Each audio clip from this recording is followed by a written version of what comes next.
Profesor Irwandi Jaswir dari Malaysia. Kami persilakan Profesor Iya. Irwandi. Dan Bismillah. mudah-mudahan Ibu Alinda nanti dari Jepang sudah bersiap-siap, terus nanti kita ke Australia. Kami persilakan Pak Irwandi. Iya, Bismillahirrahmanirrahim. Assalamualaikum warahmatullahi wabarakatuh. Waalaikumsalam warahmatullahi wabarakatuh. Terima kasih Pak Fazli dan juga salam untuk Bapak-Bapak dan Ibu-Ibu semua yang ada di forum ini. Terima kasih karena sudah diundang dalam diskusi dialog pada sore hari ini. Kami sebagaimana juga para pembicara sebelum ini ingin menyampaikan beberapa poin yang barangkali bisa bermanfaat untuk pendidikan generasi muda di Sumatera Barat.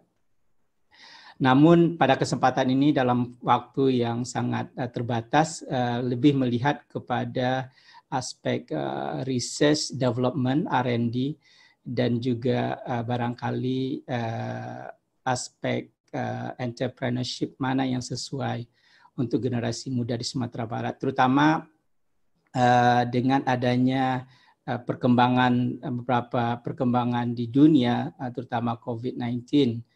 Kalau kita perhatikan ketika wabah COVID-19 mulai akhir tahun lalu sampai sekarang yang masih jalan, di Malaysia sudah mulai dilonggarkan sejak hari Senin kemarin. Satu hal yang kita perhatikan yang menjadi kenyataan ya, bahwa hampir kebanyakan negara-negara Muslim kita tidak siap. Tidak siap dalam arti kalau saya menyebutnya mungkin biodefense, tapi ini mungkin terlalu tinggi. Tapi kalau kita menyebutkan kesiapan kita menghadapi wabah, ini sudah sangat-sangat jelas ya. Kita belum bicara mengenai vaksin, tapi ketika kita bicara tentang baju APD saja, kita sudah kelabakan, kita gamang, kita tidak tahu bahkan dari mana kita harus import. Hal-hal ini menunjukkan bahwa inovasi kita masih sangat rendah. Dan ini cukup jelas ya kalau kita melihat data-data di Indonesia. Saya sebutkan beberapa data di sini yang terkait dengan inovasi. Kita itu masih berada di ranking ke-85 dunia. Ini masih cukup di bawah ya. Data lain misalnya Human Development Index kita yang mencakup beberapa aspek di sini, kesehatan, pendidikan dan sebagainya. Kita masih di urutan 111 dunia. Dan ini saya rasa dalam 10-15 tahun terakhir tidak banyak berubah ya Pak Fazli. Juga kita melihat low scientific productivity. Jadi produktivitas saintifik kita itu sangat rendah. Padahal kita tahu bahwa Indonesia, bahkan Sumatera Barat terutamanya merupakan mempunyai para pemikir yang ulung sebelumnya. Tapi kalau kita lihat sekarang, produktivitas saintifik kita baik dari segi paten, publikasi, inovasi, dan segala macam itu masih sangat rendah. Kalau dibagi lagi dengan per kapita penduduk, ini semakin jauh lagi. Bahkan kita jauh di bawah beberapa negara-negara kecil di Afrika. Lalu apa penyebabnya? Salah satunya adalah kalau kita lihat data workforce, itu angka workforce ini pekerja, berapa lama mereka pendidikannya. Data yang ada di kami menunjukkan bahwa workforce untuk Indonesia secara keseluruhan itu cuma 8,5 tahun. Artinya apa? Angkatan kerja kita punya pendidikan 8,5 tahun. Itu artinya sama dengan SMP kelas 2 semester 3.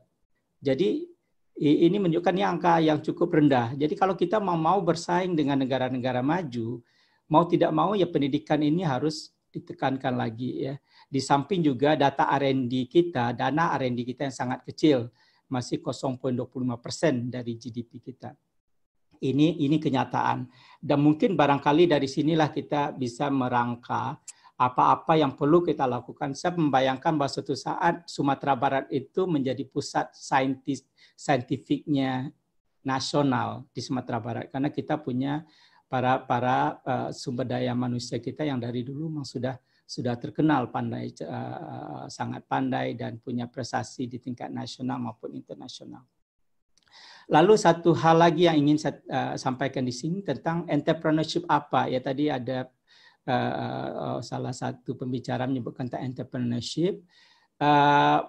Kalau kita melihat, saya melihat sekarang industri halal yang cukup cukup berkembang sangat pesat, ada 3,1 triliun dolar, dan saya menyarankan kalau bisa Sumbar itu salah satu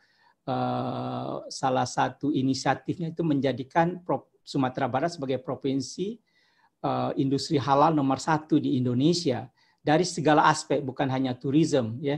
Kita tahu bahwa COVID-19 sudah merubah landscape industri halal dunia, tapi ada beberapa hal yang tetap tidak banyak berkurang, misalnya untuk industri pangan halal dan industri farmaceutical.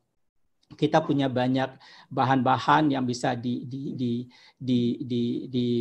diproduksi dan menjadikan Sumbar sebagai sentral ekonomi halal dunia. Ya. Ini yang saya ingin baik sampaikan lagi. Dan satu hal ya Pak, sebelum saya akhiri, bahwa apapun, walaupun industri halal itu mungkin mencakupi dari industri yang kecil sampai industri yang high end, tapi satu hal yang pasti di situ adalah konsep inovasi pasti ada. Jadi di era 4.0, industri tanpa inovasi itu tidak punya kekuatan fondasi yang cukup kuat untuk bersaing. Saya rasa itu saja. Terima kasih. Baik. Terima kasih Profesor Irwandi.